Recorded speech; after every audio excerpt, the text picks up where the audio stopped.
muchísimas gracias, como siempre. Gracias por estar aquí. Gracias a Traficante de Sueños por seguir acogiéndonos, por seguir invitándonos y haciéndonos que podamos seguir disfrutando de estos foros Viento Sur, que como sabéis realizamos el tercer miércoles de cada mes. Este va a ser el último de la temporada. Hasta octubre no lo retomaremos. Son unos encuentros que, como sabéis, lo que queremos construir es un debate abierto, un debate que nos permita confrontar ideas y pensar otras formas de realizar el presente, de construir un horizonte rupturista con el estado actual del mundo. Y para eso siempre traemos temas de actualidad y diferentes ponentes de un espectro amplio de pensamiento. Y lo que vamos a hacer en esta ocasión es hablar de un librito que acaba de salir, que acaba de coeditar Silone y Viento Sur, que es este, de Animales y Clases, para una aproximación al animalismo desde el ecosocialismo, escrito por Juanjo Álvarez, que le tenemos aquí. Y bueno, pues para confrontar ideas, para indagar en ellas y abrir nuevas vías de reflexión, contamos con Sara Hernández, también va a acompañarnos, y Nuria del Viso. Bueno, pues lo primero, muchísimas gracias a los tres por estar aquí, por dejaros liar en esta tarde, que se ha quedado una tarde muy, muy buena para hablar de estas cosas, ¿no? O sea, aquí, como titulaba ayer en El País, una persona, un articulito que decía: bienvenido a la ola de calor más fría del resto de tu vida. Bueno, pues qué mejor momento para pensar sobre ecosocialismo, sobre crisis climática y sobre los otros animales que conviven en este planeta con nosotros y con nosotras. Y para eso, ya digo, contamos con Juanjo Álvarez, que es el autor del libro, doctor en filosofía, después de sus estudios en filología hispánica. Contamos con Sara, que la conoceréis sobre todo como no sé pronunciarlo, Bonorcafante, en su Bonorcafante. En Twitter seguro que la veis. que la ve.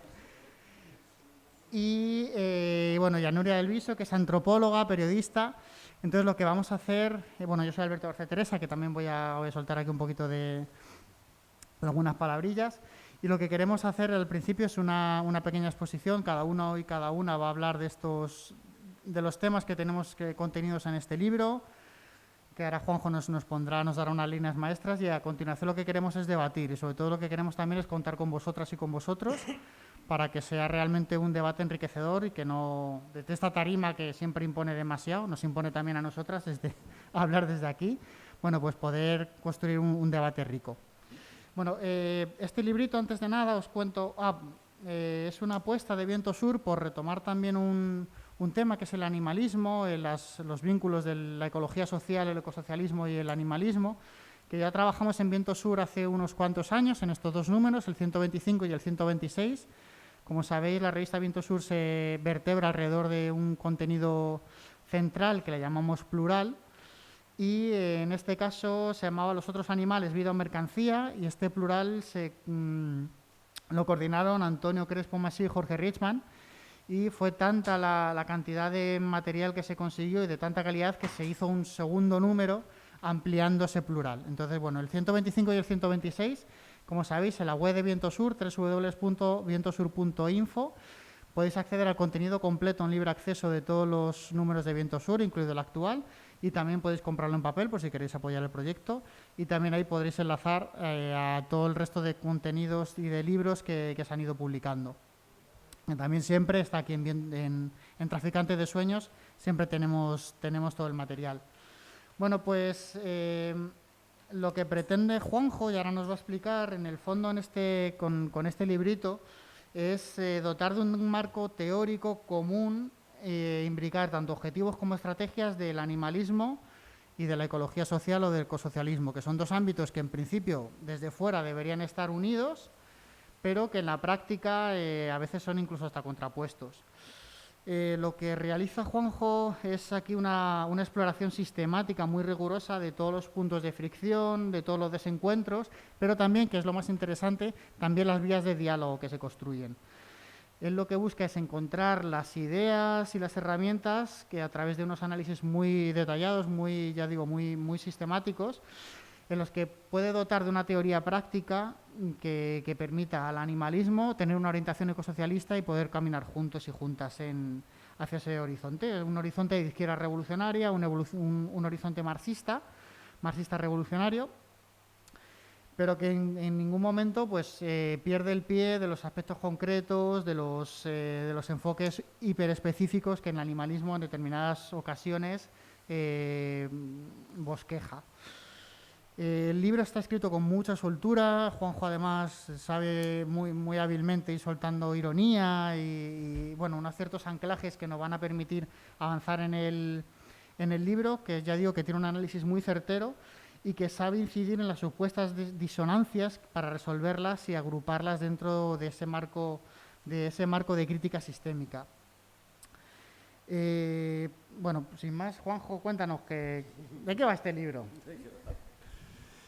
Bueno, pues gracias por la presentación, gracias a Viento Sur una vez más y a Traficantes que nos acoge. A ver, yo como ya he escrito el libro, pues igual ya bastante turra, así que digamos que, no sé, un poco abreviando, sí que, bueno, me acordaba un poco preparando esto, que en realidad cuando yo empecé a llegar a los temas de antiespecismo, yo de alguna manera era un antiespecista, bueno, más o menos espontáneamente, no espontáneamente, pero bueno, había ido llegando hacia allí, pero yo no tenía ninguna intención de ponerme, remangarme con este asunto. Es más, me resultaba bastante molesto. Recuerdo en 2019, así como parte del anecdotario, en 2019, cuando estaba todo el movimiento climático juvenil, sorpresa, yo ya no era joven, pero la gente joven tenía esta historia y eso era un vector de politización, pero al mismo tiempo de un conflicto muy duro. Y yo recuerdo que compañeros jóvenes me plantearan, oye, ¿cómo hacemos y tal? A ver, el viejo este que lleva aquí una temporadica algo sabrá, algo habrá pensado. Y yo no he pensado nada de eso. No le veía la potencialidad y no veía la manera de salir del atasco. Entonces, de alguna manera, como bueno, esto se queda reducido a la parte de un comportamiento moral, es decir, yo no voy a consumir carne, no voy a hacer según qué cosas, ¿no? Pero me costaba mucho ver la potencialidad política de esto. Y a mi pesar tuve que empezar a ponerme con ello, pues porque había compañeras que estaban pidiendo echar un cable y vamos a pensar un poco esto, ¿no? Entonces empezamos a pensarlo, de aquello salió un primer artículo en Viento Sur que está por ahí en la parte, en el Viento Sur electrónico, y a partir de aquello empecé a darle más vueltas y a pensar sobre todo en los dos obstáculos que yo veía para que esto empezara a ser un tema tratado con una cierta potencialidad política, porque el problema de esto es que si te quedas en lo moral, te quedas también en la parte más impotente, es decir, lo moral es perfectamente legítimo, pero si hablamos de destruir la industria cárnica, eso no se hace con principios morales. Si hablamos de transformar normativa, hablamos de transformar planteamientos sociales, eso no lo puedes hacer desde principios morales. Tienes que ser capaz de dimensionarlo políticamente, ¿no? Y ahí había dos problemas, en mi opinión. El problema es que, por así decirlo, la casa madre de este tema es una teoría de la naturaleza razonablemente entendida y ahí la línea histórica siempre ha ido vinculada con la atención a los límites de la naturaleza, al proyecto que el ecologismo en sentido amplio, con las 1000 ramas del ecologismo, poder presentar, pero había un conflicto durísimo y sigue habiéndolo, que es luego os cuento como otra anecdotilla.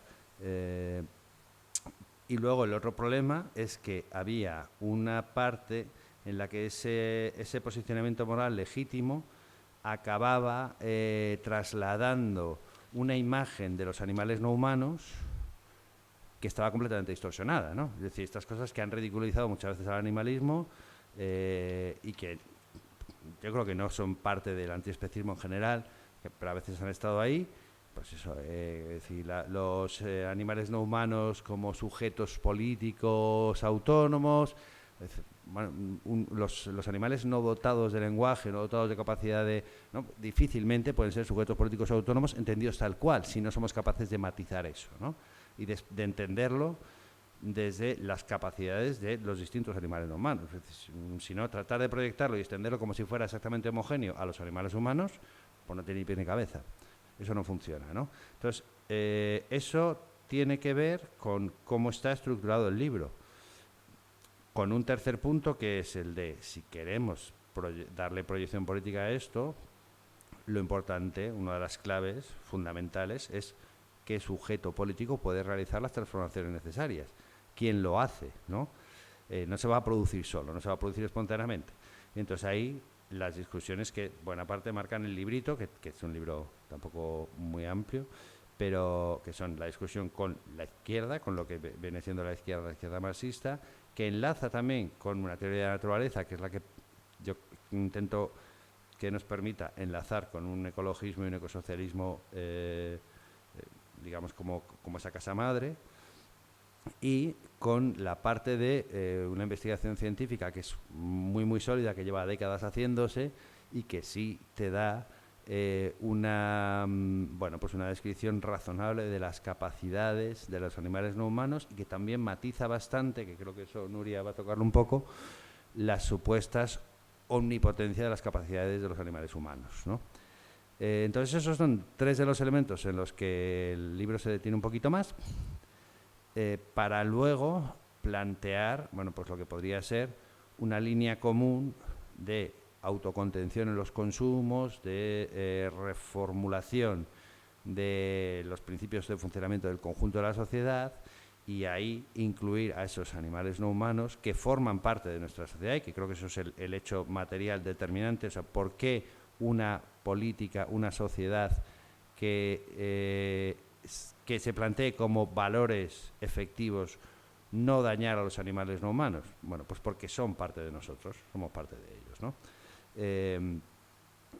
Bueno, por ahí ya intenta trazar algunas líneas y trazar algunas discusiones con todo esto. Es decir, para llegar a algo que sea factible, que tenga algo de potencial en términos de transformación, tienes que discutir con la tradición de la izquierda, y ahí hay una discusión que es vieja, que no comparte solo, o sea, que no es solo del antiespecismo, que es una discusión compartida con el ecologismo en buena parte. Es necesario transformar muchos de los idearios más tradicionales, más clásicos de la izquierda, y eso es duro de hacer, eso es complicado de hacer, ¿no? Un obrerismo productivista, o lo que Sacristán llamaba un marxismo vulgar, no puede tener encaje con esto, ¿no? Ahí hay que tener una discusión fuerte, y es una discusión que de alguna manera va más allá de la discusión con la izquierda, porque es una discusión que va con el conjunto social. Es decir, de izquierdas como derechas en las sociedades neoliberales están ancladas en un patrón de progreso constante, y ese progreso va vinculado a un crecimiento de bienes y servicios constante. Ese productivismo es un problema, y es un problema con el que hay que discutir para modificar, ¿no? Pero también necesitas agrupar sectores sociales amplios que te permitan dar cuerpo a esas transformaciones.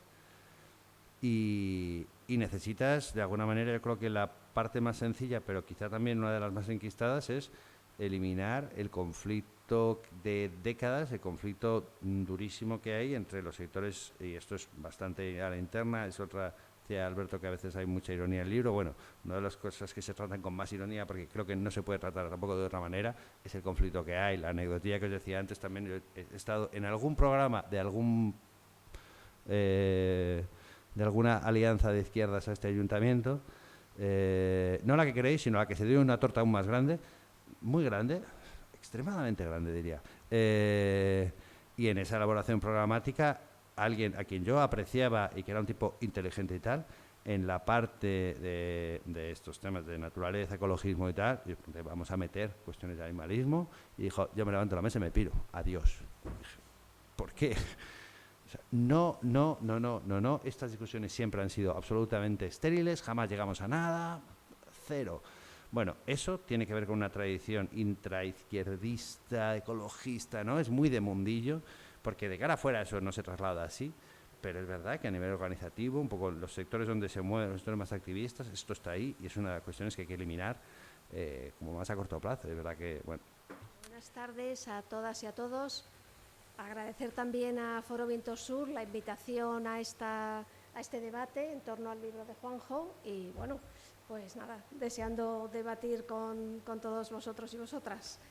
Yo voy a hablar de la cuestión de la supuesta excepcionalidad humana que se trata en el libro en el capítulo 4 y, bueno, que ha servido para justificar la explotación de los animales.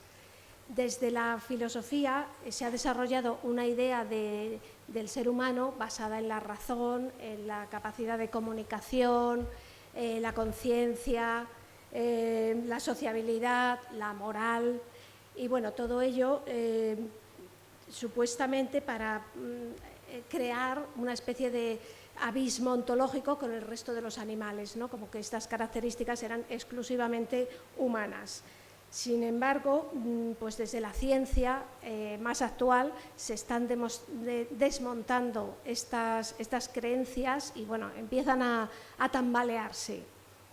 Dos tradiciones han alimentado especialmente, bueno, pues este antropocentrismo que está tan presente en nuestra sociedad, que ha sido el judaísmo por una parte y la filosofía de la Grecia clásica por otra, y ambos han confluido en el cristianismo que ha empapado todo el pensamiento occidental. Sin embargo, apuntar que en la Biblia no hay ningún apunte de este abismo ontológico, aunque sí apuntan o se le otorga al ser humano pues un papel especial en calidad de ese animal racional que se le atribuye. Pero de ahí, bueno, pues se ha tergiversado bastante para convertirlo en una razón o en una justificación para someter al resto de la naturaleza y de los animales no humanos. Bueno, solamente cuando el pensamiento empezó a alejarse un poquito de esos planteamientos más religiosos de la Iglesia, pues empezaron a surgir planteamientos un poco más matizados respecto a las relaciones entre animales humanos y no humanos, pero para esto pues tuvieron que pasar siglos. A finales del siglo XVIII, ante quienes argumentaban la falta de inteligencia y el que no hablan los animales como justificante para someterlos, pues Jeremy Bentham, desde el utilitarismo inglés, les responde: la pregunta no es si pueden razonar ni tampoco si pueden hablar, sino si pueden sufrir. Y desde aquí, bueno, pues se ha establecido el principal argumento moral, de tipo moral, que vertebra hasta hoy la causa del animalismo, ¿no? Que son seres sintientes y que no merecen que se les cause daño o dolor. Ya yendo a la ciencia, pues se está demostrando que ciertas capacidades que creíamos exclusivamente humanas, bueno, pues no son así, ¿no? Los animales no humanos están mostrando la capacidad de altruismo, de empatía, de generosidad, hacen duelos, algunos dentro de los mamíferos son capaces de autorreconocerse ante un espejo, también tienen intencionalidad, planifican, tienen intereses, cuentan con estructura social y con lenguaje, utilizan herramientas para construir herramientas y tienen aversión a la inequidad. Muchas de estas propiedades que considerábamos excepcional o humanas, parte de la excepcionalidad humana, bueno, pues se está viendo que no son tales. Además, más allá de estas características de cada especie, empiezan a reconocerse rasgos individuales distintivos que permiten hablar de una singularidad de cada animal.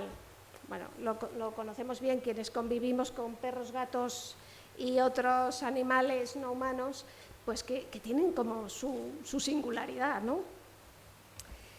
A la medida que la ciencia ha ido explorando en otras familias animales, los seres del mar, pues también se ha ido viendo que van apareciendo seres sintientes también. Ya se sabe, ya se conoce de la capacidad de sintiencia de los pulpos, los calamares, las sepias. Bueno, muchos y muchas habréis visto el documental famoso de lo que un pulpo me enseñó, que bueno, a mí la verdad es que me sorprendió muchísimo y también pues me emocionó, ¿no? De modo que nos quedan mucho por conocer sobre las capacidades de los animales no humanos e incluso más allá, ¿no? Como están mostrando las investigaciones en el mundo vegetal de Stefano Mancuso, que incluso habla de inteligencia vegetal. Bueno, todo este cúmulo de investigaciones está totalmente transformando nuestra comprensión de las capacidades de los animales humanos y no humanos, y hace evidente que la naturaleza humana no es radicalmente distinta del resto de los animales, ¿no? Sino que hay una continuidad biológica, cognitiva, emocional. Y en este sentido va también la Declaración de Cambridge sobre la conciencia de los animales humanos y no humanos, que firmaron en 2012 un grupo muy selecto de científicos, entre los que estaba Stephen Hawking, y que afirma que las estructuras cerebrales responsables de los procesos que generan la conciencia en los humanos y en otros animales son equivalentes. Bueno, en definitiva, no se trata de ver quién es superior a quién ni de seguir creando jerarquías, sino de reconocer que ciertas capacidades atribuidas al ser humano pues, no son exclusivas de este. Tampoco son iguales estas capacidades, sino que hay como una continuidad evolutiva. Recordar que la diferencia humano-animal es construida y que conlleva una carga de poder, marca quiénes son sujetos o quiénes merecen una consideración moral y quiénes no. La buena noticia es que como construcción social pues, también es cuestionable y sus límites pues, pueden variar. Todo esto para hablar de la investigación realizada en animales. Ahora vamos al otro animal, el animal humano, que también desde la ciencia pues, se está desmontando un poco su supuesta racionalidad, ¿no? Que era base de esa excepcionalidad, ¿no? Actualmente la neurociencia ya está cuestionando algunos de esos mitos, como por ejemplo el del binomio pensamiento-emoción.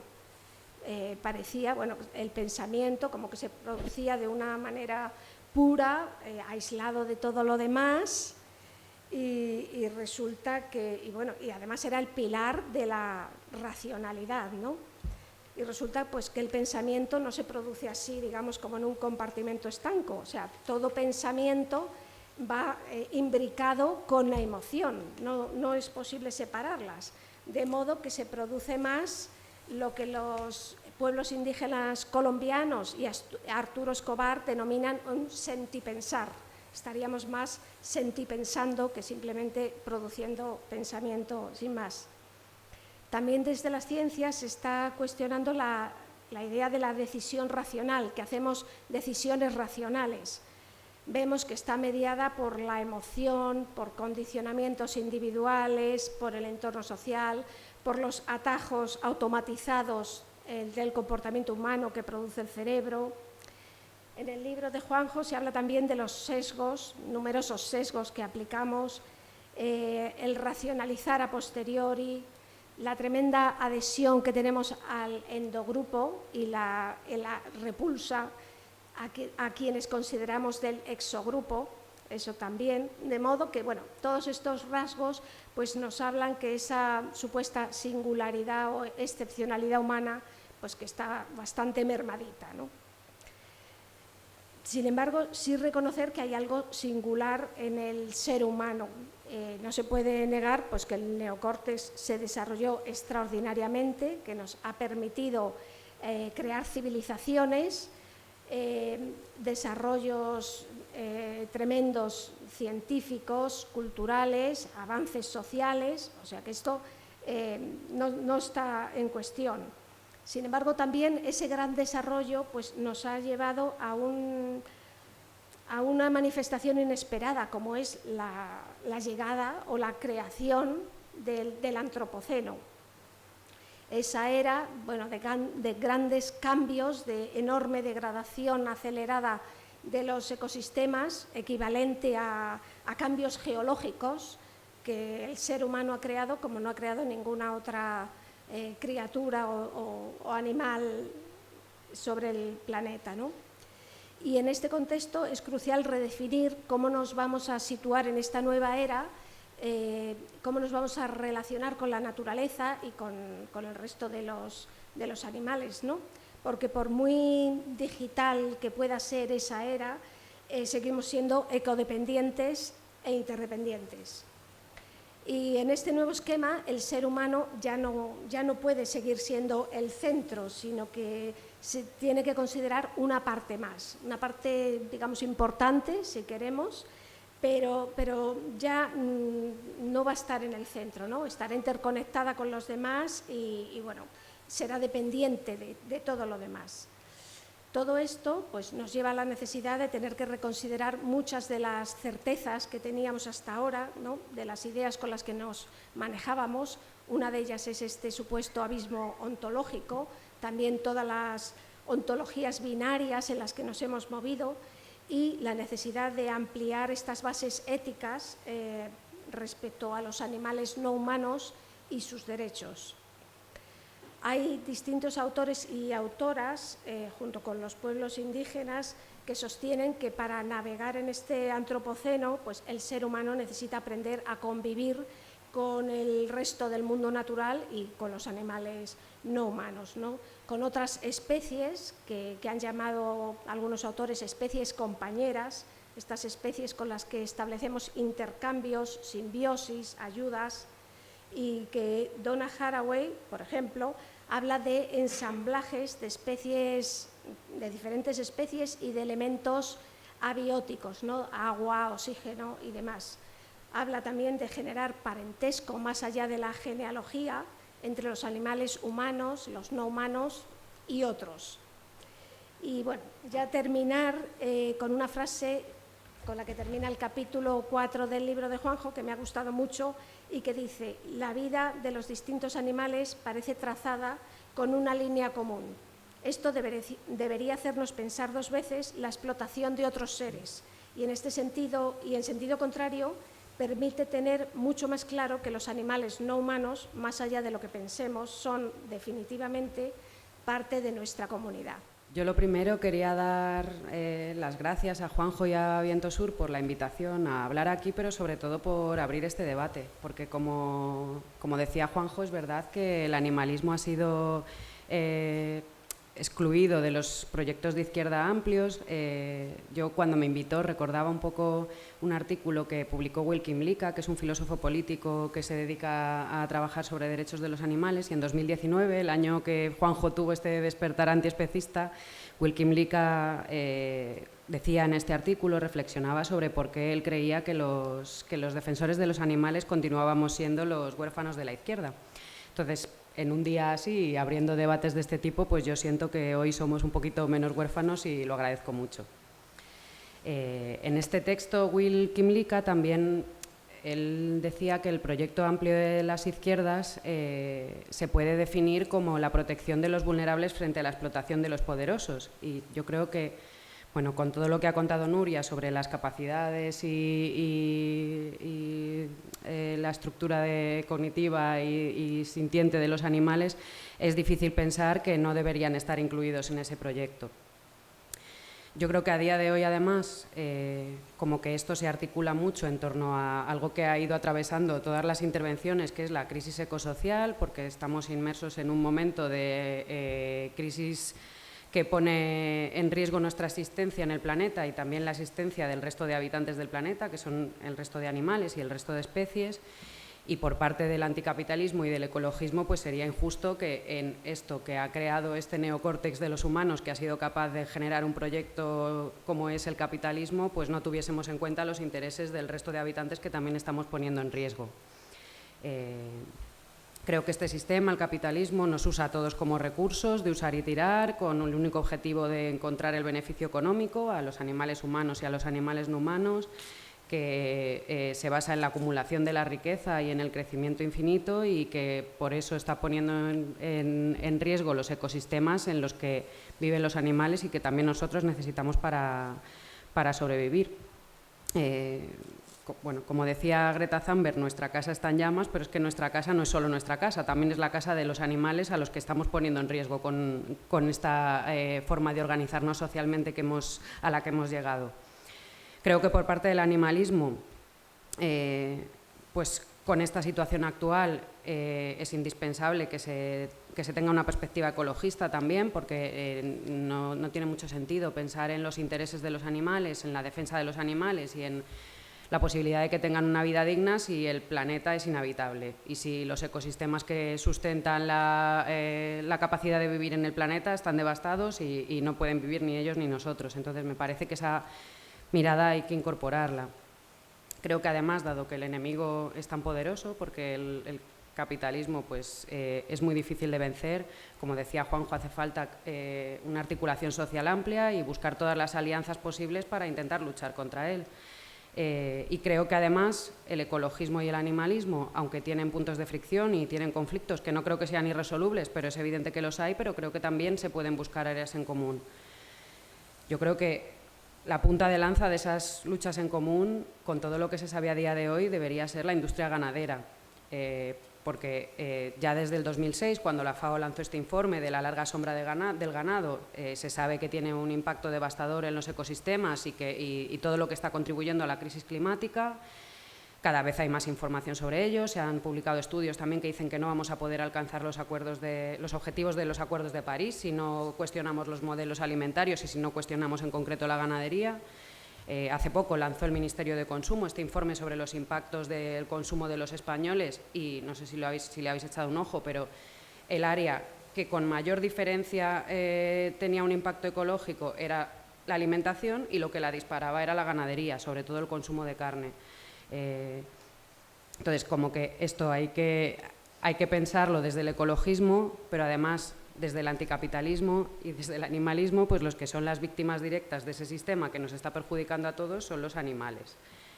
Y con una mirada anticapitalista que cuestione la propiedad privada y la mercantilización de la vida hasta los extremos que está llegando ahora, es difícil no pensar en la mercantilización tan salvaje y tan brutal que sufren los cuerpos de los animales, que se convierten ellos mismos en productos consumibles para que los consumamos los humanos.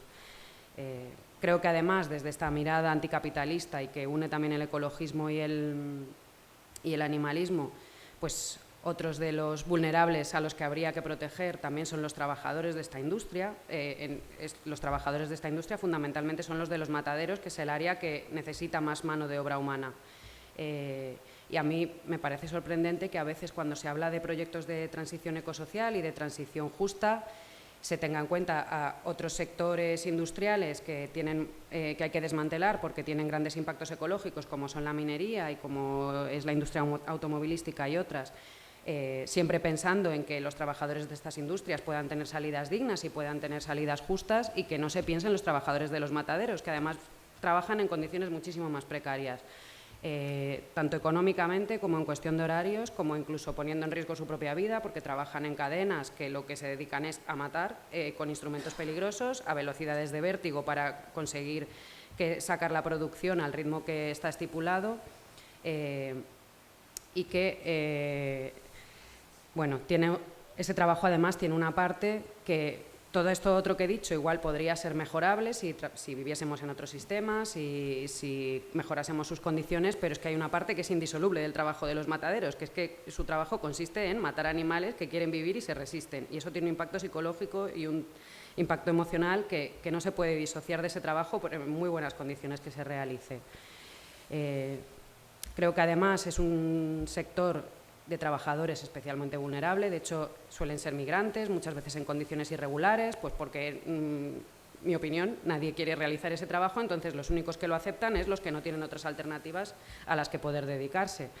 Entonces, bueno, como que creo que en estos planes de transición ecosocial justa, con mirada en los trabajadores, en los animales y en los ecosistemas, habría que pensar también en esto y en qué salida hay para ellos.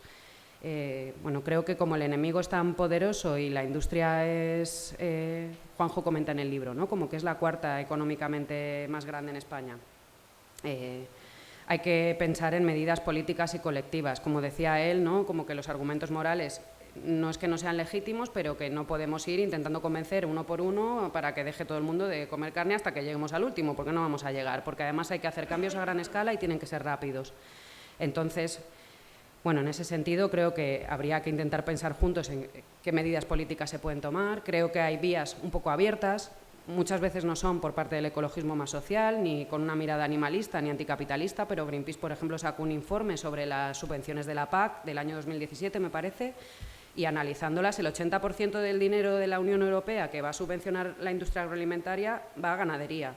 Pues eso igual habría que cuestionarlo, ¿no? Porque se está subvencionando con dinero público una industria que tiene estos impactos ecológicos sobre los trabajadores y sobre los cuerpos de los animales. Creo que bueno, habría que ver también si desde las instituciones o desde el común se puede promover un incremento de las dietas de origen vegetal, si se pueden incluir menús como para que la gente vaya familiarizándose, si se pueden incluir dentro de planes de salud para que la gente sepa que no se muere si come legumbres solo, que no hace falta la carne, que no hace falta, pero bueno, hay mucha gente que tiene dudas. Pero creo que esto, que me parece lo principal y que es absolutamente necesario, tampoco invalida y tampoco entra en contradicción con un enfoque más individual de los cambios que cada uno tiene que hacer, porque también me parece que si uno piensa que hay que desmantelar una industria, eso va a tener efectos sobre nuestras vidas individuales. Entonces, ¿por qué no empezar por ahí también y, bueno, y sumar individualidades para esta lucha que tenemos que llevar a cabo? Creo que además, dado que hay que intentar también promover el cambio e intentar que esto sea accesible y que se vaya normalizando, pues ahí creo que lo individual también tiene un peso importante. Creo también que en una cosa como que genera tanta impotencia y tanto desvalimiento como es la crisis ecológica, lo individual no es lo principal es lo colectivo, pero creo que poder también elegir algunas cosas que uno puede cambiar y sentir que puede tener un papel activo también puede ser importante, aunque eso no tiene que sustituir en ningún caso el pensar en lo político y en lo colectivo. Y creo, bueno, también que cuando se habla de activismo climático siempre se habla como de intentar sacar el tema, ¿no? Y llevarlo a tu entorno y que esto se hable y que se sepa y que se cuestione. Y de verdad que si cambiáis la dieta, pues no va a hacer falta ni que lo saquéis vosotros, porque lo van a sacar. Y esto lo digo en base a mi experiencia. Y bueno, luego creo que esto se sale un poco igual más del marco del anticapitalismo y del ecologismo, pero creo que también porque lo personal es político y no podemos estar en contra de la explotación de los animales mientras nosotros nos beneficiamos de esa explotación. Ya por ir terminando, creo además que una transición ecosocial justa tendría que tener como valor fundamental en el que apoyarse la solidaridad, y dado que, como decíamos, los animales y el resto de especies son los compañeros de este planeta que está en crisis y que hemos puesto en riesgo, pues no sería lícito negarles esa solidaridad. Y creo además que, bueno, como decía Nuria antes, ¿no?, que tenemos una jerarquía y una relación de poder sobre ellos, que es la única justificación que a día de hoy hace que continuemos pues explotándolos, porque no hay ninguna razón que se pueda aplicar a los animales que no se pueda aplicar también a otros colectivos humanos. Entonces, si volvemos a esto que decía Wilkin Lika, de que el objetivo amplio de las izquierdas tiene que ser proteger a los vulnerables de la explotación de los poderosos, pues es innegable que hay que tener en cuenta también a los animales. Que era bueno que efectivamente si no tenemos un marco ecosocial o de ecosocialista en el que podamos encuadrar determinadas prácticas animalistas, qué es lo que termina ocurriendo, ¿no? Y yo me pregunto, pues, por ejemplo, lo que puede estar pasando con el veganismo hoy en día, que al final, bueno, pues el mercado se apropia del capitalismo, intenta apropiarse de la dieta vegana e intenta, bueno, pues simplemente hacer un negocio más, desactivar todo lo que tiene de potencialidad crítica o toda la denuncia que hace por un lado del paradigma productivista y del paradigma de dominación.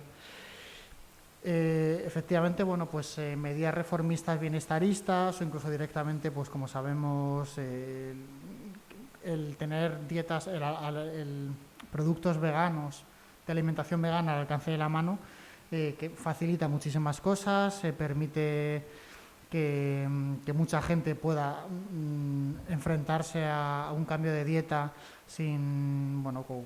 más fácilmente, pero al mismo tiempo cuando encontramos que esos productos están en los supermercados, en grandes superficies, cuando la misma empresa, pensamos en empresas españolas cárnicas, de la industria cárnica, te ofrece un producto de explotación animal por un lado y luego otro producto vegano, al final vemos que el dinero sigue yendo, que el capitalismo sigue fluyendo.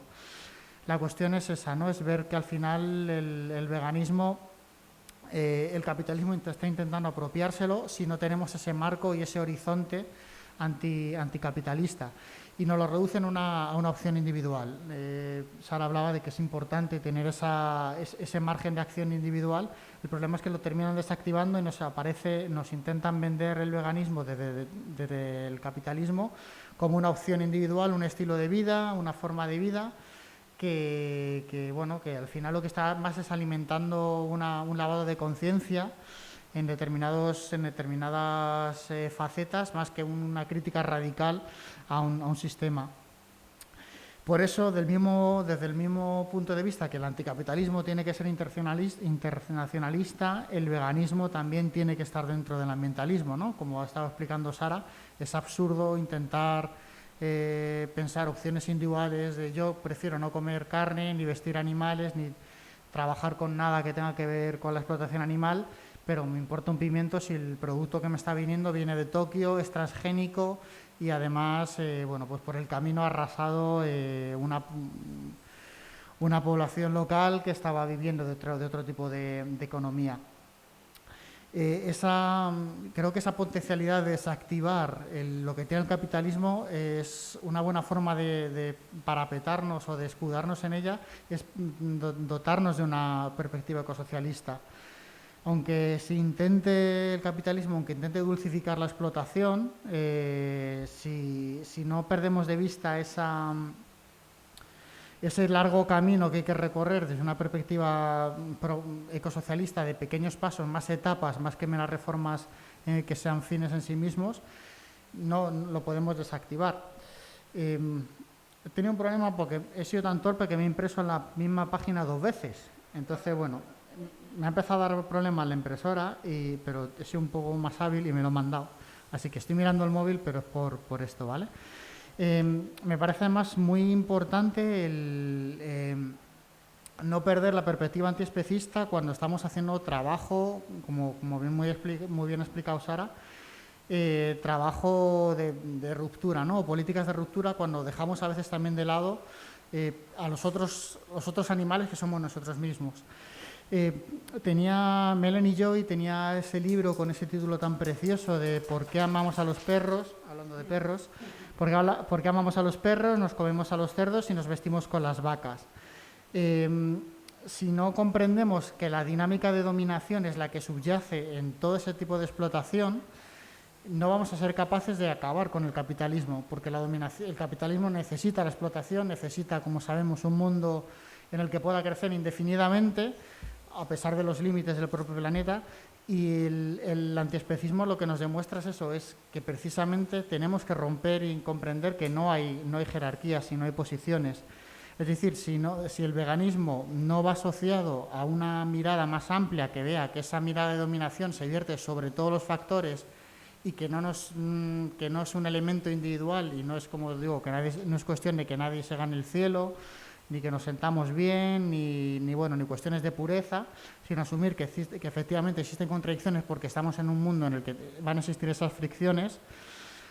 Si no combinamos con esa conciencia, creo que va a ser muy difícil que realmente una sociedad ecosocialista podamos construir una sociedad ecosocialista y que, por otro lado, el objetivo de un veganismo radical pueda realmente tener lugar. Bueno, yo quería solamente lanzar esas ideas. Y no sé si yo tengo aquí algunas ideas que he recogido que podría estar bien que compartierais, que dierais vuestra opinión, también vosotras, como decía, No sé, a Juanjo le he visto apuntar muchas cosas, no sé si tú quieres comentar algunas cositas ahora. ¿No? Bueno, a mí me parece como importante el ver cómo todas estas cuestiones, cómo debería afectar o acelerarlas la crisis ecosocial, ¿no? O sea, cómo podemos ampliar la comunidad moral, incluyendo a los otros animales, cuando estamos ya en los primeros pasos de la sexta gran extinción. Esa urgencia, ¿qué nos está haciendo? ¿Debería acelerarnos o nos está, por otro lado, encerrando en posiciones más antropocéntricas? ¿Cómo lo veis? A ver, alguna de las notas que tenía era un poco sobre esta historia y a mí me recuerda un poco, si yo te digo bien el planteamiento, esa urgencia nos lleva de repente a valorar posibilidades, por así decirlo, como en la dinámica, en las posiciones clásicas de la izquierda, como más reformista, de un reformismo más inmediato, ¿no? Bueno, si la crisis climática es tan emergente y esto nos come, lo tenemos encima, entonces, bueno, pues igual un Green New Deal apañaigo de la Comisión nos vale. Que el problema de estas lógicas es que es el problema que planteaba Alberto. Es decir, si no es un problema de purezas políticas, o sea, yo creo que, vamos, por mi parte, es decir, yo vengo de una tradición clásica, por así decirlo, ¿no?, de marxismo, pero yo no tendría ningún apuro si creyera que eso va a generar algún tipo de transformación fuerte, emancipación de clases populares, detención de este consumo y uso masivo de los animales no humanos, etcétera. Pero es que creo que no va a suceder. Es decir, soluciones en lo climático del tipo del Green New Deal lo único que hacen es alimentar nuevas fórmulas del capital útiles dentro de este marco climático, pero no reducir las emisiones. Esto, vamos, el ejemplo clásico son los acuerdos de la ONU, ¿no? Es decir, acuerdos de la ONU ha habido, no sé, llevamos 30 años largos. Ninguno, si uno ve las estadísticas, ninguno ha producido ninguna reducción de emisiones. Eso no ha sucedido. Se han reducido emisiones con las crisis fuertes, particularmente 2008 y 2020. Chao. Fuera de eso no hemos reducido emisiones porque las políticas del capital, tampoco las del capital amable, reformismo y tal, tampoco producen. Y en este sentido pasa un poco lo mismo. Es decir, si sustituimos el consumo de carne por hamburguesas veganas, pues seguiremos reventando el Amazonas para producir más soja, seguiremos con un sistema de transporte mundializado de mercancías y seguiremos cargándonos la biodiversidad. Entonces habremos matado un cerdo menos, que no es despreciable, si no fuera porque todo lo demás sigue yéndose al tacho, ¿no? Ese es el problema de fondo. No que no queramos así o que queramos aferrado a nuestras propias posiciones políticas, sino que no parece haber una alternativa real que mediante medidas blandas sea capaz de producir una reducción sistemática, una transformación sistemática de lo social en ningún ámbito, ¿no? Quería decir que ahora mismo estamos, digamos, como en la encrucijada entre esa tendencia a una mayor explotación de los recursos de la naturaleza, de los bienes del mundo natural, incluidos los animales, y la oportunidad, entre muchas comillas, que presenta la crisis ecosocial para hacer una verdadera transformación a fondo, y en esa transformación pues en una dirección más ecosocialista, pues deberíamos revisar pues los ejes de dominación, ¿no? Y ver también cómo hay un nexo común entre diferentes causas, ¿no? Entre el animalismo, el feminismo y la lucha anticolonial o el antirracismo, ¿no? Ver esa base común y bueno, pues avanzar en todas ellas, ver que tienen, digamos, un enemigo común en el capitalismo. Entonces, bueno, pues digamos, si avanzas una, avanzas con las demás. A mí con esto lo que me pasa siempre es que yo creo que en el objetivo último estamos todos de acuerdo. Mi problema es como que no veo qué se plantea a día de hoy para llegar hasta esa sociedad ecosocialista donde no se exploten animales y tampoco personas y respetemos la naturaleza. Yo el Green New Deal creo que puede tener contenidos muy diferentes y creo que de hecho hay propuestas muy diferentes y que una cosa es el de la Unión Europea y otra cosa es, por ejemplo, una de las pensadoras, ¿no?, que ha influido muchísimo en las propuestas que hay en Estados Unidos es Naomi Klein. Y hace poco, Nuria y yo compartimos un club de lectura ecologista que nos hemos encontrado hoy aquí y en este club leímos un libro de Naomi Klein y a mí me sorprendió muchísimo la profundidad de sus planteamientos antirracistas, decoloniales.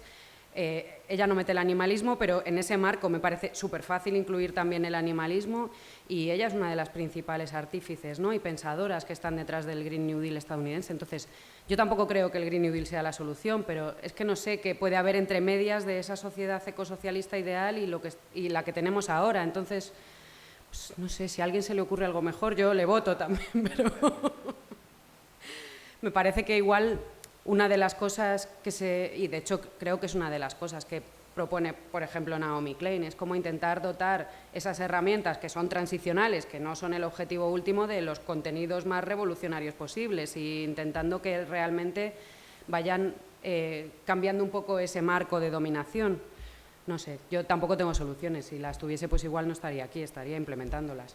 Sí, también quería que reflexionaréis sobre el tema que comentaba Juanjo al principio, que fue lo que dio origen al libro, que fue esa constatación de que en el movimiento animalista se irrumpe muy joven y que hay una vinculación de gente muy joven ahí. Y bueno, porque esa gente, por un lado, no está ocurriendo lo mismo con el ecologismo social y, por otro lado, cómo esas carencias teóricas ecosocialistas podrían llenar un activismo que ya digo que a lo mejor es muy visceral, ¿no? O sea, el animalismo es algo que en cuanto te documentas un poquito, ves 4 documentales, te rompe el alma 3 veces y miras un poquito más allá de tu ombligo, es algo que cae por su propio peso. Pero bueno, ¿cómo poder acompañar esos procesos de formación dentro de organizaciones animalistas? O sea, no solo cómo incorporar en organizaciones, digamos, de izquierda revolucionaria, incorporar esa perspectiva, que es un poco lo que apuesta también este libro, sino hacerlo desde el otro lado. ¿Cómo se puede acompañar eso? A lo mejor es una pregunta un poco complicada, lo sé. Pero bueno, por dar ideas y por también, como hablamos, hay dos orillas, pues intentar acercarlas desde ambos lados. ¿O qué ideas fuertes creéis que son las fundamentales de las que carece el movimiento animalista hoy en día para poder llegar a ese horizonte ecosocial? Tampoco tengo respuestas claras porque pensando en las organizaciones grandes animalistas están completamente despolitizadas. Entonces ya no es que no tengan un planteamiento ecosocialista, es que no tienen un planteamiento anticapitalista tampoco y muchas veces tampoco ecologista. Entonces, a mí lo que me parece que sería...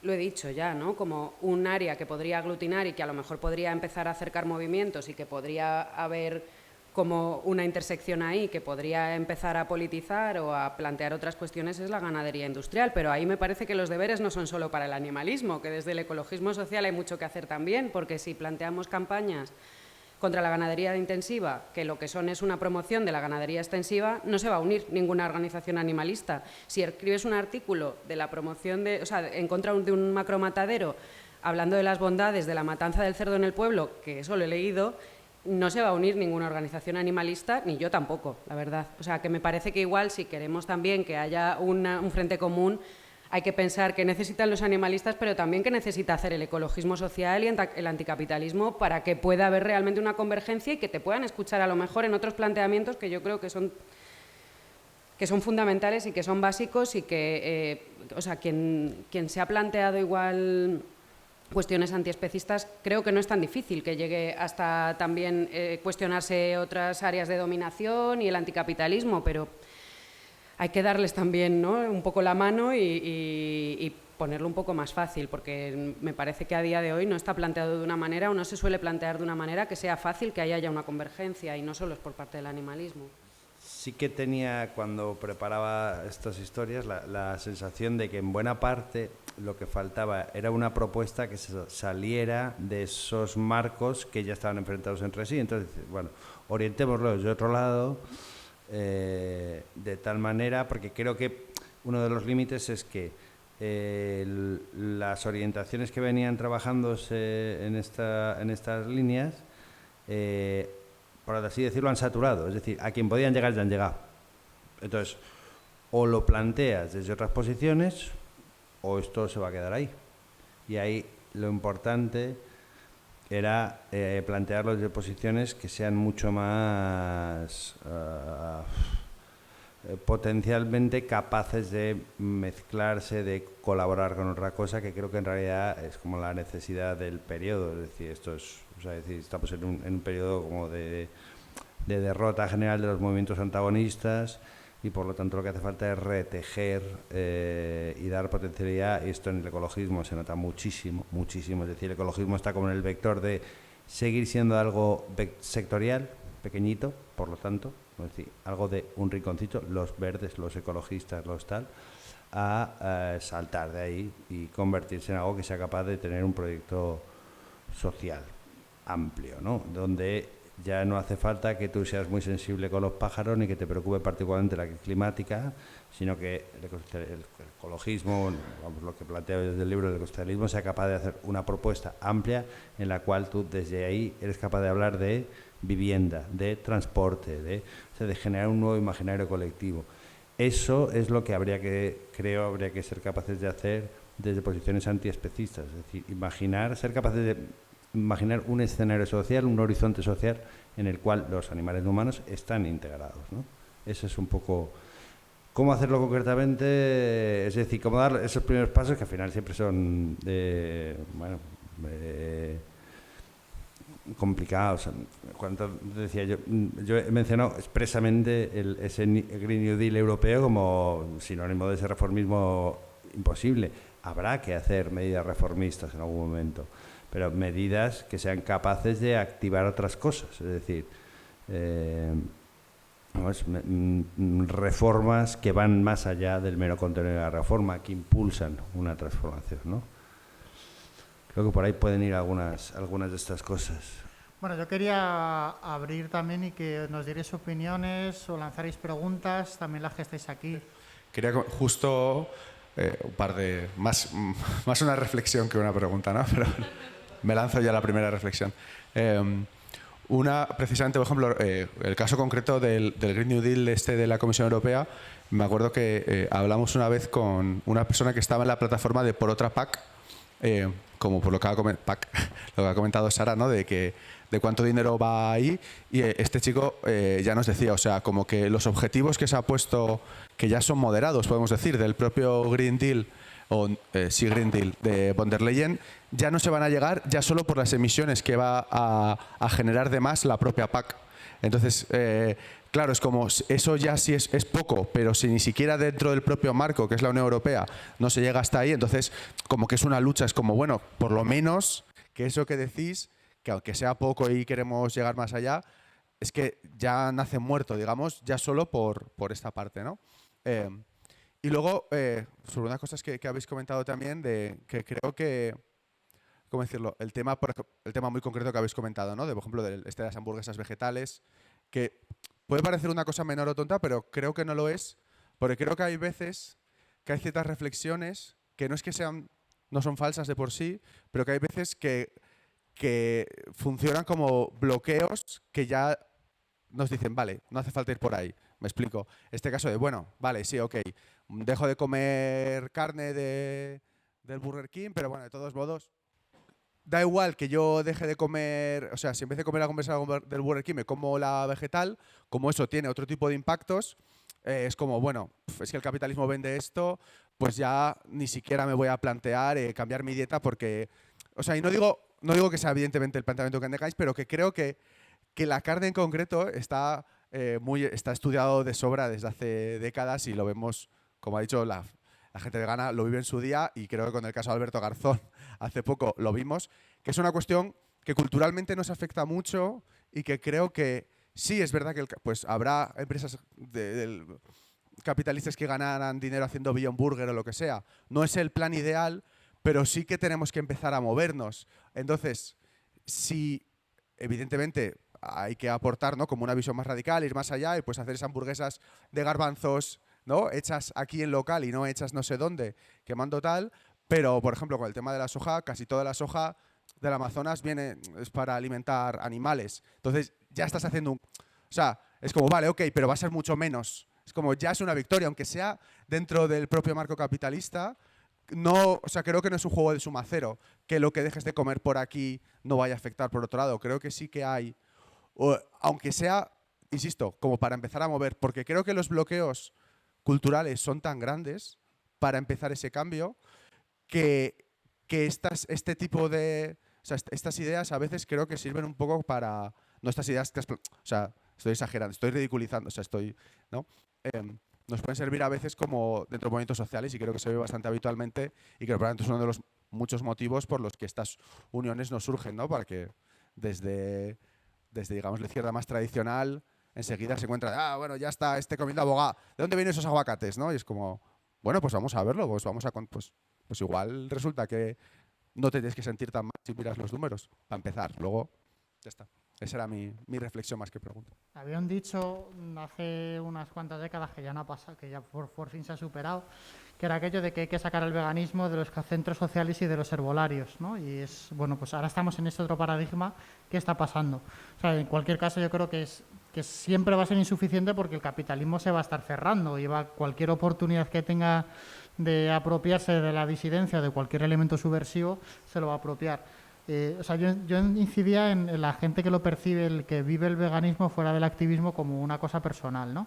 Y cómo se está fomentando y pues eso, ahora salen famosos, bueno, personas muy populares diciendo, ahora yo soy vegano, es estupendo, bla, bla, bla, bla, bla, y la gente lo ve como si fuera una moda y se pierde por el camino toda la potencia política en el sentido no solamente ecosocial, sino de cuestionamiento de qué es lo que está haciendo que el ser humano, como bien ha explicado Nuria, se arrope de esa excepcionalidad y se olvide del tema. Es que estaba pensando cuando te escuchaba, Alberto, con esto de que la gente que vive un cambio de dieta como un asunto individual, es verdad que puede haber veganos, y los hay, que lo plantean como una opción más y como un estilo de vida, pero creo que eso muchas veces se hace más desde el otro lado, que de hecho siempre te dicen, ¿no? Como, bueno, tú come lo que quieras, pero a mí no me cuestiones. O sea, creo que muchas veces se vive más como un estilo de vida individual y como una decisión personal desde la gente que no quiere cuestionarse eso, que como decía Ignacio, tiene un factor cultural tremendo y creo que no solo es un tema capitalista, que hay un tema de género ahí también importantísimo, que hay un tema de estatus social, ¿no? Bueno, estaba pensando en esto de, no sé qué pareja de famosos eran los que se iban a comer un entrecot cubierto de oro hace poco. Sergio Ramos, vale, es que leí la noticia pero ni me fijé. Sí, es una noticia de esta semana. Recubierto de oro. O sea, que me parece que es un tema muy complejo a nivel cultural pero que muchas veces, más allá de que haya gente vegana que se lo plantea como una dieta personal sin más, igual es más fácil encontrarte gente vegana que no tiene una mirada política más amplia que se plantee eso como una opción personal sin más que tú puedes elegir. Me parece que muchas veces te lo planteas como, sí, una elección personal, pero que querrías que se extendiese al resto, que muchas veces eso también viene por la otra parte. Y sobre lo que estabais comentando, yo creo que a raíz de lo que decía Sara, de la gente que se toma el veganismo, pues eso, como más un estilo de vida, una decisión individual, tal, pues hay ciertos paralelismos y salvando las distancias pues con el feminismo, ¿no? Llegó un momento en el que el feminismo y ciertas partes del feminismo pues fueron reabsorbidos pues por el capital y porque vendía, y también pues los famosos como que se pues apuntaban al tren y tal, pero eso no ha dejado que al final pues siga habiendo una base muy transformadora en el movimiento, por mucho que ciertos elementos como que se hayan ya, pues es verdad que pues una camiseta del H&M que ponga feminism pues no es lo que buscamos y no es para nada pues, feminista, ¿no? Pero, y creo que, o sea, como que eso no ha llegado a pasar todavía con el veganismo a una escala tan grande, pero como que se acerca. Y también como que se ve a lo mejor como en la respuesta reaccionaria, ¿no? Lo que comentaba Ignacio de la campaña contra el garzón, cuando recomendó pues, la reducción del consumo de carne, ni siquiera pues eso, como el veganismo en sí, pues también es como una escala menor de trolls nazis de Twitter atacando a feministas, ¿no? Creo que hay una diferencia fundamental con esto, y es la diferencia del potencial político del feminismo, que es tremendamente superior. O sea, el feminismo es el que pone esto, y Zara va a rebufo y saca una camiseta que dice soy feminista, pero va a rebufo de unas movilizaciones espectaculares en todo el planeta. Aquí creo que no es tanto así, son elementos comerciales detectando un nuevo nicho, pero está por pasar que haya 1 millón de personas en una manifestación antiespecista en la calle, ¿no? Claro, ese es el tal. Hasta ahora el capital, los sectores del capital que hacen esto manejan. Entonces, mientras esto esté pilotado por esos sectores de industria cárnica, alimentaria en general, que van encontrando distintos sectores de venta, el potencial es muy bajo, mientras que creo en el otro lado es distinto. Es decir, lo que ha sido capaz de hacer el feminismo en los últimos 10 años es espectacular. Y ahí hay un salto muy loco. Vamos, yo diría que ha sido el movimiento social más fuerte en la última década. Y el antiespecismo, pues... O sea, ahora hablamos del feminismo como el movimiento social más amplio, pero yo hace 15 años te habría dicho que también éramos las huérfanas de la izquierda. Entonces, bueno, o sea, es verdad que el antiespecismo ahora no tiene... No, Juanjo, no podías decir que eras feminista en público.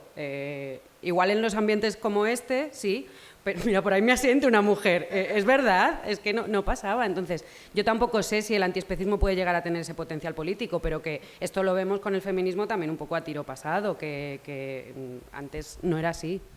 Yo quería añadir, yo sí le veo, le veo el potencial político, otra cosa es que se realice ese potencial. Pero vamos, sí que se lo veo, como estamos hablando en la industria alimentaria, ahí confluye y con un potencial político enorme, ¿no? Pues el combate o el disputar a las macrogranjas y a las industrias cárnicas, pues ese espacio, ¿no? Y bueno, ya de paso, ya que tengo aquí el micrófono, también una referencia a algo que hablas en el libro, que es sobre los usos más deportivos o de ocio de los animales, y hablas de, pues, como de no entrar en guerras culturales,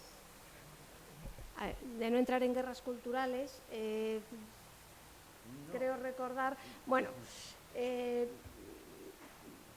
lo que yo sí quería aportar, ¿no? Pues es que sí que veo, no sé si entrando no en guerras culturales, que ahora nos lo explicarás, pero sí un poco como también disputar ese espacio, ¿no? O sea, dejar muy claro que hay una porción importante de ciudadanía pues que no comulga con eso, sobre todo en este momento cuando se está haciendo uso precisamente de la caza y los toros para reforzar otras posiciones políticas, ¿no? Pues plantar cara y decir, pues no, aquí estamos otras personas que piensan otra cosa. Sí. A ver, sí, o sea, yo creo que, vamos a ver, el libro lo que trata de plantear, a saber cómo ha quedado, pero el intento era al revés, decir, vamos a ver, el objetivo, en la mesa se ha dicho varias veces, el objetivo número 1 debería ser la industria cárnica, eso es la barbaridad.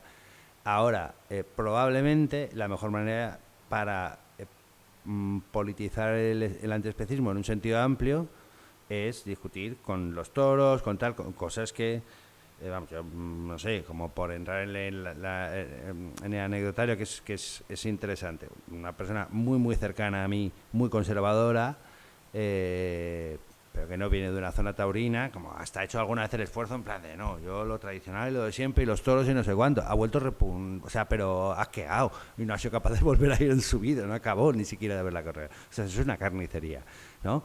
Ahora, eso que remueve genera esas batallas culturales. También creo que a veces sobredimensionamos esto porque, es decir, ¿a quién interesan más esas batallas culturales? Porque eso en el libro lo comentaba también. Vox entra hace casi 4 años ahora, que se van a reeditar las ediciones de las elecciones andaluzas.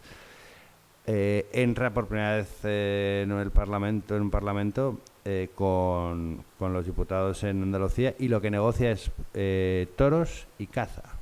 O sea, es lo que exige. Que, por cierto, primera vez, unos años después, que entra en un gobierno autonómico, en Castilla y León, vuelta. Toros y caza. Toros y caza. Y catalanes, sí. Eso se va en el pack. Hasta que vuelva a Venezuela. Pero bueno. A ver, claro, no sé hasta qué punto somos capaces de ser nosotras quienes orientemos esas discusiones políticas que se politizan con cierta fuerza. Y ahí, por ejemplo, diría que lo están haciendo mejor ellos que nosotros hasta ahora. O sea, nosotros no hemos sido capaces de vincular esto a un proyecto colectivo en el que uno se vea. Y para ellos esto efectivamente está funcionando. O sea, para esos sectores conservadores, a ver, en Andalucía todavía ahora mismo hay sectores bastante amplios de caza. Pero en Castilla y León no caza nadie. No caza casi nadie. Cazan las élites, es un divertimento de élites, pero esa historia como de caza a la antigua. Mi familia es de origen castellano. Sí, mi abuelo cazaba, pero en los años 50. O sea, eso ya a nadie se le ocurre, se conozca poeta por conejos, muy poquita gente. No se politizan porque sea una práctica suya, se politizan porque lo reivindican en ese entenderse como una sociedad que de alguna manera renuncia a esta innovación todo el rato, renuncia a esa innovación social que les descoloca, que ahora el feminismo, ahora los LGTBI, ahora trans, ahora no sé qué, ahora no, yo voy a ser lo de siempre. Y ahí donde se identifican esos sectores conservadores reaccionarios, ese discurso entra bien, y en el fondo ahí les da igual no haber pisado una plaza de toros en su vida, porque tiene ese valor simbólico que se vincula mucho más que eso. Eso es lo que quizás hasta ahora no hemos sido nosotros capaces de hacer. También porque en buena parte lo tiene más fácil, porque ellos remiten a un pasado que sí existió y que no es tan antiguo.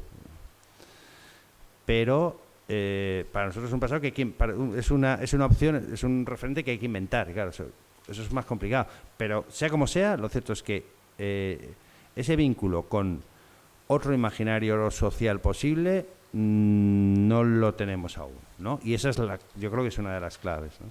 Sí comentas en el libro que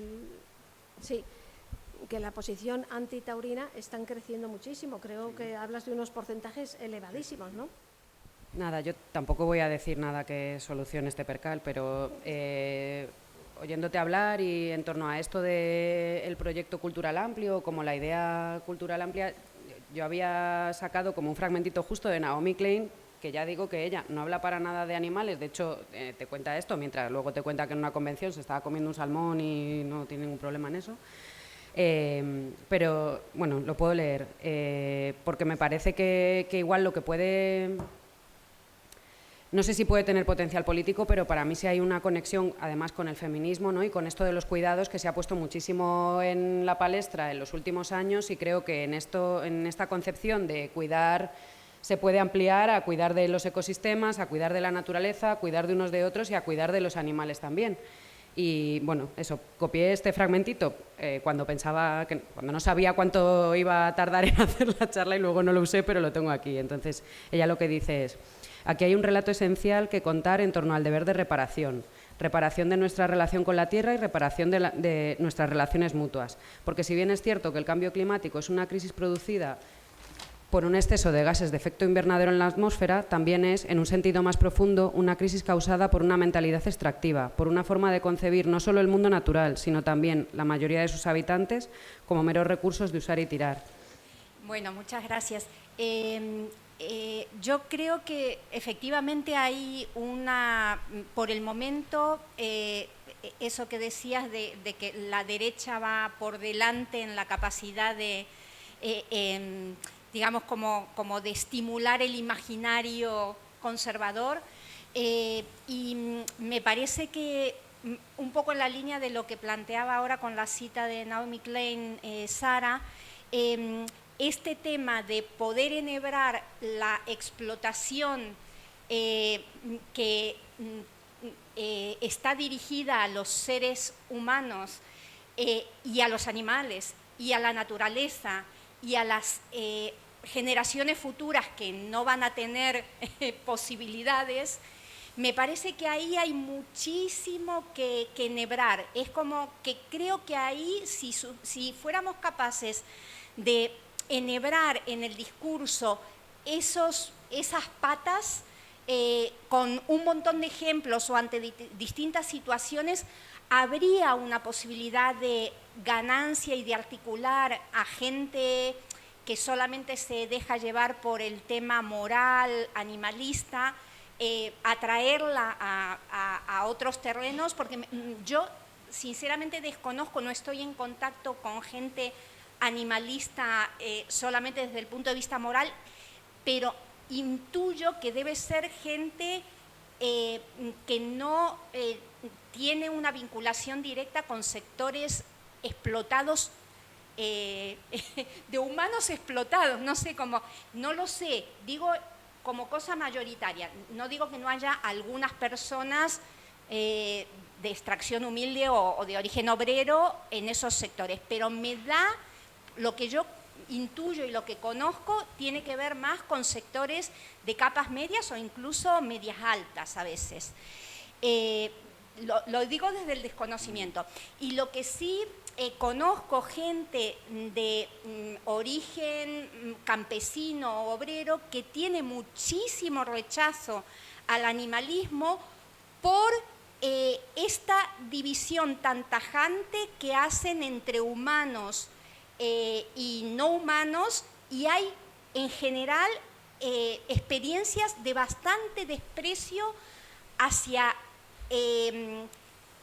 las condiciones humanas, como que hay un foco puesto en los animales, como sin tender puentes o incluir temas que tienen que ver con la injusticia para los seres humanos. Entonces, conozco gente como que potencialmente podría ser gente que podría ser sensible al discurso animalista, pero que por estas cosas se tiene unos prejuicios enormes. Y no es gente procapitalista ni muchísimo menos, pero que hay con una fisura tremenda.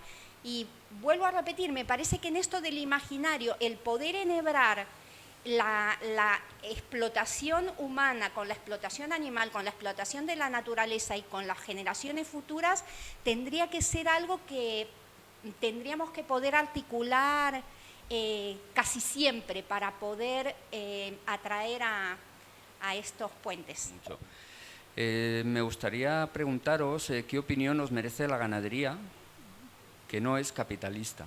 La ganadería que ha servido de sustento a muchísima gente, sigue habiendo millones de pastoras y pastores en el mundo, y si podría ser una salida a nivel táctico para en ese objetivo que creo que compartimos todas las que estamos aquí de disminuir el sufrimiento animal, si podría ser una salida la diferenciación entre ganadería sostenible, ganadería basada en los cuidados, ganadería extensiva, como se la conoce de algunas formas, ganadería a pequeña escala, diferenciarla de la ganadería industrial para ofrecer salida a mucha gente que se siente que tiene mucho rechazo por el discurso antiespecista y porque bueno, pues el consumo de carne está muy arraigado, es muy cultural, es complicado para mucha gente prescindir de él, pero sí que sería mucho más fácil disminuir el consumo de carne. Eso yo creo que es mucho más al alcance de la mano de cualquiera, desde el nivel personal, incluso desde las diferentes orientaciones políticas. La carne industrial está súper subvencionada, como se ha dicho en la mesa, eso está claro, y se podría disminuir. Y volviendo un poco a lo primero que os decía de la ganadería no anticapitalista o no capitalista, pienso en los personajes del Quijote, ¿no? En Marcela la Pastora, pienso en Don Quijote y Sancho cuando vuelven ya derrotados de las playas de Barcelona, vuelven a su pueblo, y Don Quijote le plantea a Sancho hacerse pastores. En ese contexto, hacerse pastores es desconectar, es vivir debajo de las encinas, es beber del agua que corre en el río. Y esto me lleva a reflexionar cómo podemos, viviendo en el centro de Madrid, dar lecciones a gente que vive en esas condiciones y que tiene unas relaciones con los animales que, bueno, aquí sí, pues, sabemos lo que es convivir con perros, convivir con gatos, pero sabemos lo que es convivir con un atajo, un aprisco de 200 cabras, de 200 ovejas. A mí me resulta súper complejo, ¿no? Establecer, súper complejo el convivir sabiendo que al final tiene que haber un cuchillo, pero que durante mucho tiempo va a haber muchos cuidados y que se está en un proceso de... Yo a veces lo pienso desde la simbiosis y desde luego con unas relaciones muchísimo más complejas desde lo que podemos intuir en el centro del mundo urbano. Gracias. A ver, empiezo por el final. O sea, quitando una cierta romantización de toda esta historia del pastoreo, de las referencias a Cervantes y tal, Cervantes es siglo XVII, siglo XVII todavía están vivos, eso es parte de mi formación en el Pleistoceno medio cuando empecé, todavía están vivos todos los tópicos medievales del Beatus Ile, o sea, creo que no está hablando literalmente, o sea, no se trata de eso, ¿no? Ahora, yo no he convivido con 200 ovejas, ni con 300, ni con 3. Personalmente, lo que creo es que no hay ningún motivo para convivir con ovejas y que si al final, como decías tú mismo, está el cuchillo, pues entonces esto no puede ser una simbiosis. Esto no es una simbiosis, es una relación parasitaria, que es distinto. Esto, la transición de un mundo que come carne masivamente a uno que deja de comerla no parece fácil. No parece fácil. Salvo que mañana nos hagamos todos de esos budistas o de alguna rama hinduista de la que no consume, no sé, no es fácil de ver, la verdad. Entonces, no sé, o sea, quizá es una cuestión, quiero decir, por ejemplo, campañas que apoyaríamos, como la de Garzón, ¿no? Es decir, que nos parece una campaña razonable, no está diciendo dejemos de comer carne. Ahora, ¿nos parece bien reduzcamos el consumo de carne? Pues en buena parte por parte de estas reformas no reformistas que te llevan a ir a más allá de esto. A mí me cuesta. O sea, planteado así tal cual, ¿defendería la ganadería extensiva? A mí me cuesta. Implica matar animales, particularmente en ganadería, es decir, que incluso hay ciertos consumos animales que decía, los animales, lo que decía antes de Benzan, ¿no? La capacidad de sufrir. No todos los animales tienen la misma capacidad de sufrir. Cuando hablamos de ganadería, hablamos de, en general, de los animales evolutivamente más evolucionados que más sufren, que más miedo tienen al llegar al matadero. O sea, a mí me cuesta, francamente. Y luego, sobre lo que planteabas, yo no sé hasta qué punto son sectores realmente... Creo que hay algo de tópico ahí, en esos sectores de clases medias. También pensemos que en buena parte hay enormes sectores de clases populares que están profundamente despolitizados ahora mismo y que en ese vínculo, con ese posicionamiento moral, se encuentran y de alguna manera legitiman un modo de vida que no es algo punible en sí. El problema es que carece de potencial político, pero no es para nada algo, ¿no?, criticable, diríamos. No sé qué os parece. Pues yo entre las simpatías animalistas, pero el alma ecologista, la verdad es que la cuestión es compleja, pero yo sí trazaría una división importante entre la explotación más capitalista, intensiva de los animales y la explotación familiar de los animales. A mí me parece que sí que hay una diferencia importante y a lo mejor no muy coherentemente, pero yo sí aceptaría una ganadería familiar, máxime con es un sector, uno de los pilares de los sectores rural, del sector rural, ¿no? Máxime con los problemas que hay ahora mismo de despoblamiento de la España vaciada. Bueno, yo ahí como que hacer como un compromiso, un poco con dificultad, pero yo creo que sí que se puede hacer una división clara. Yo, lo primero, una puntualización, que las ganaderías familiares pueden ser extensivas o intensivas. Eso es un régimen de crianza y de explotación de los animales, no implica tamaño. Entonces, por puntualizar eso, que el que lo explica muy bien es Tras los Muros, que además, por desgracia, es un activista que se mete en explotaciones ganaderas y que es uno de los que ha documentado más mataderos, ganaderías, y sabe muchísimo de esto, y él lo explica muy bien si le seguís por redes sociales.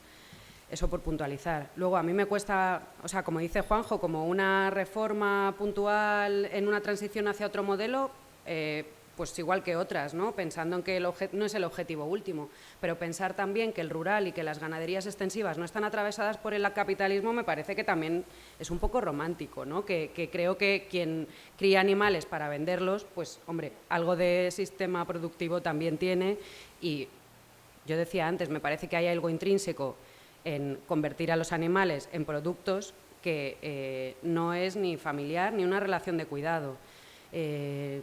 Por mucho que le hayas cuidado durante la vida, que no suele ser larga, suele ser bastante corta en los animales de consumo. No tiene nada que ver con lo que hemos estado hablando hasta ahora, pero me he quedado un poco con que Nuria hablaba de la autoconciencia de los animales, y hace poco ella hablaba de los mamíferos, pero en realidad la prueba del espejo, que no sé si sabéis lo que es, pero es que es una prueba que se utiliza para comprobar si los animales se reconocen y tienen una representación simbólica de sí mismos. Se les pone una marca y entonces ven si mirándose en el espejo se la pueden localizar. Eso está comprobado en mamíferos, en cuervos, en loros, y he leído hace poco un artículo que también en peces. O sea, bueno, era por puntualizar, que creo que para mí, bueno, estas cuestiones también de respetar a los otros tienen que ver un poco con una posición de humildad y de que hay tanto que no sabemos de cómo son las mentes de los otros animales y de lo que viven, que me parece también como que hay que colocarse un poco contando con que hay mucho que no conocemos.